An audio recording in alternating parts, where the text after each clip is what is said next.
안녕하세요. 김도경 목사입니다.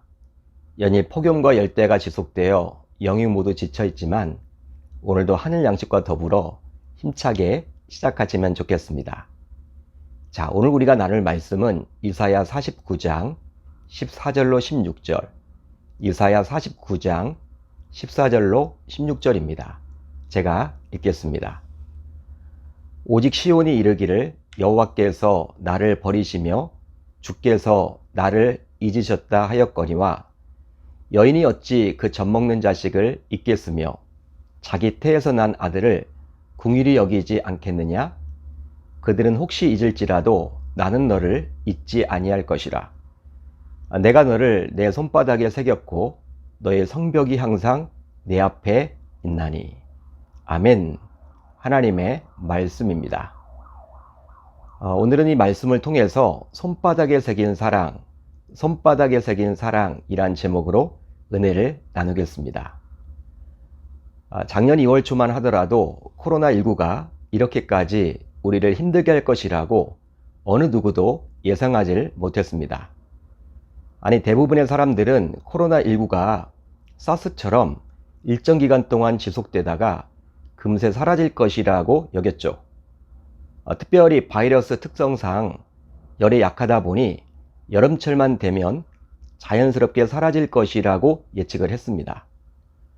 그러나 전문가들을 비롯한 사람들의 추측은 모두 빗나가고 말았죠. 바로 새로운 변이가 자꾸 생겨서 우리를 끈질기게 괴롭히기 때문입니다. 지금도 현재 델타 변이가 유행하므로 백신을 무력화시키고 있는 형편인데요. 델타 변이를 이길 백신을 만약에 확보한다면 어쩌면 또 다른 변이가 생길지도 모릅니다.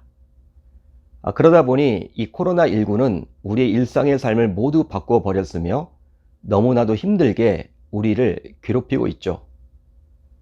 그렇습니다. 인생을 살다 보면 이 코로나19처럼 예기치 않게 큰 어려움을 겪게 되는 경우가 생기곤 합니다.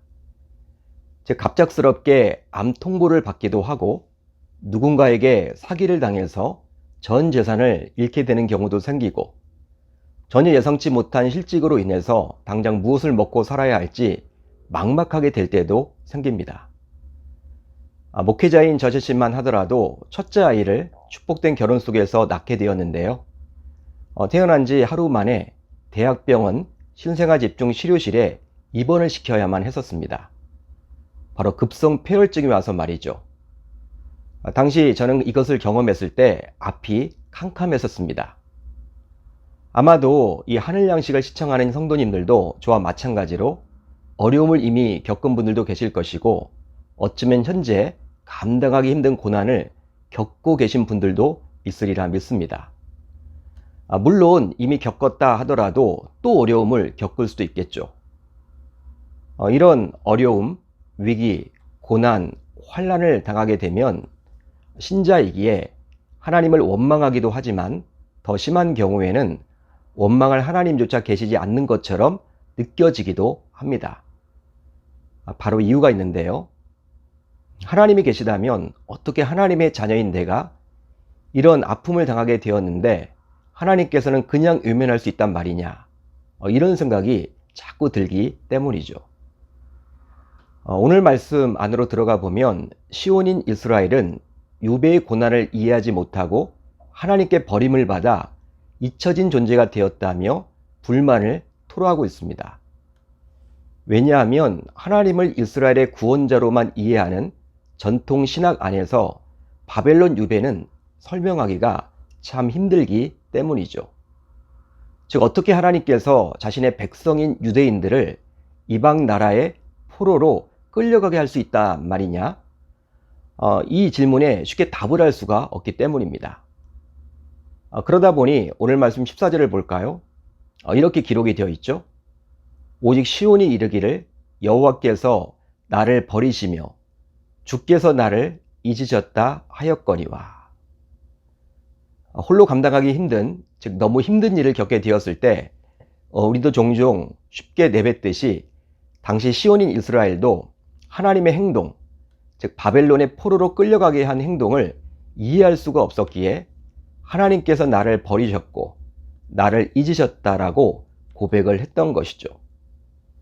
자, 이 말씀에 나온 버리다 그리고 잊다라는 동사는 관계의 단절을 의미하는 동사들인데요. 즉 주체인 하나님께서 나를 버리시고 나를 잊으셨다. 즉 하나님께서 나를 손절했다라는 의미입니다. 따라서 시온은 하나님에 의해 배신을 당했다며 탄식을 하고 있는 것이죠. 그렇지만 하나님께서는 이 시온, 즉 유다 백성들에게 어떻게 이야기를 해주십니까?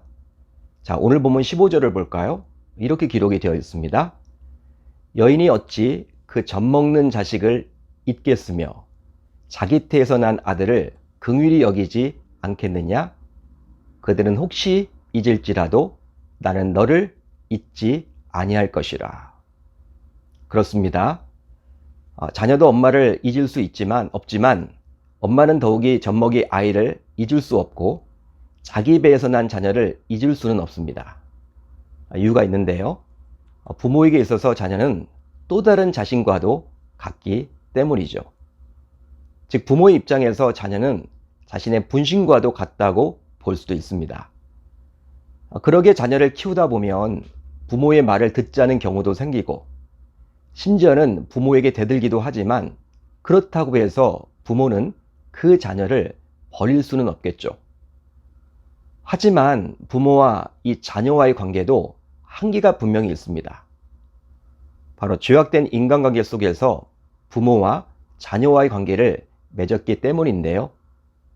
그래서일까요? 요즘 부모와 자녀가 실제로 단절되어서 남남처럼 지내는 경우도 있곤 합니다.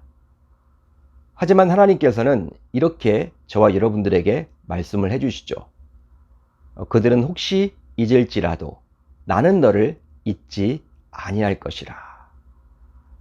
즉 육신의 부모는 자녀를 잊을지 몰라도 하나님께서는 선민인 유다 백성들을 결코 잊지 않으신다라고 약속해 주십니다.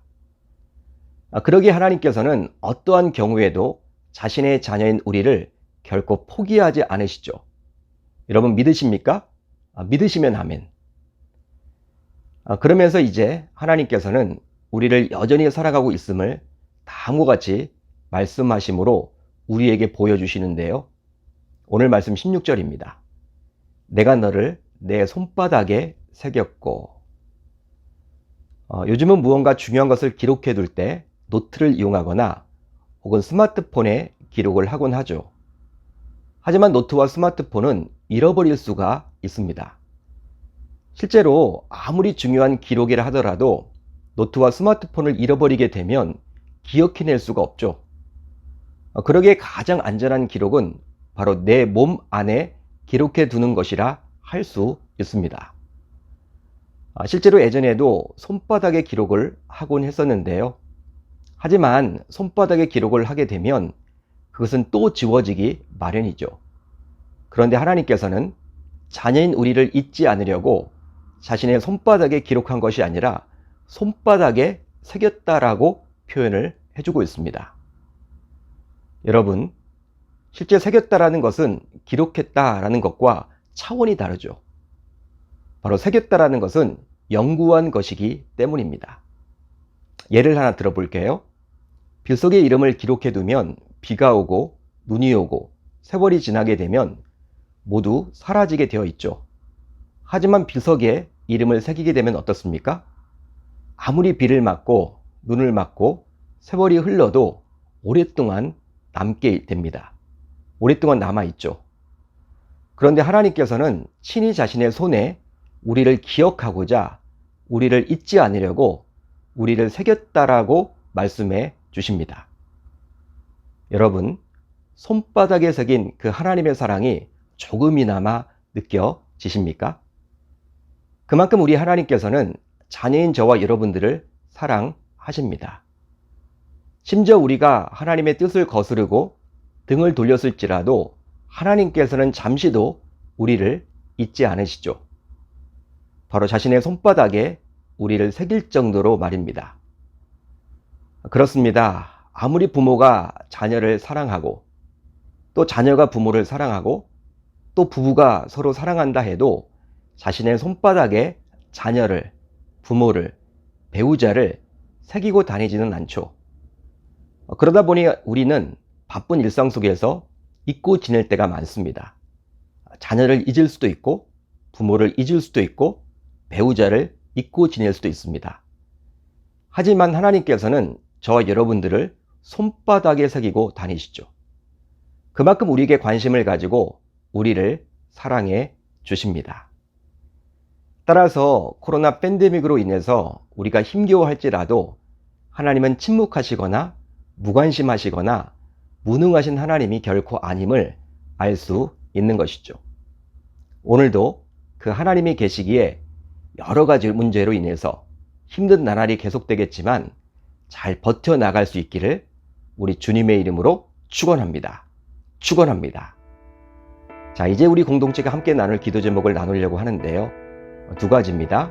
우선 첫 번째, 손바닥에 새기기까지 우리를 사랑하시는 그 하나님을 끝까지 신뢰하고 붙들게 하소서.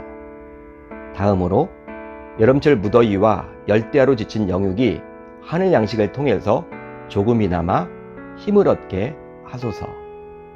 오늘 하루도 말씀을 붙잡고 기도하는 가운데 우리 주님의 세밀한 음성을 듣는 저와 여러분들이 다 되셨으면 좋겠습니다.